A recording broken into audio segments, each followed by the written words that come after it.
Göz oldun, göremedin çirkin ile güzel olanı.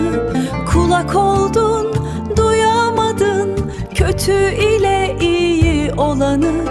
Dil oldun, söyleyemedin yalan ile doğru olanı. Böbrek oldun, süzemedin günah ile sevap olanı. Ağız oldun, ayıramadın haram ile helal olanı. Mide oldun, sindiremedin kin ile nefret tohumunu. Ayak oldun, bulamadın kötü ile doğru yolunu. Kol oldun, gösteremedin ellerinle kurtuluş yolunu. Akıl oldun, düşünemedin nereye gider bu işin sonu. Kul oldun, şimdi nasıl çözeceksin bu sorunu?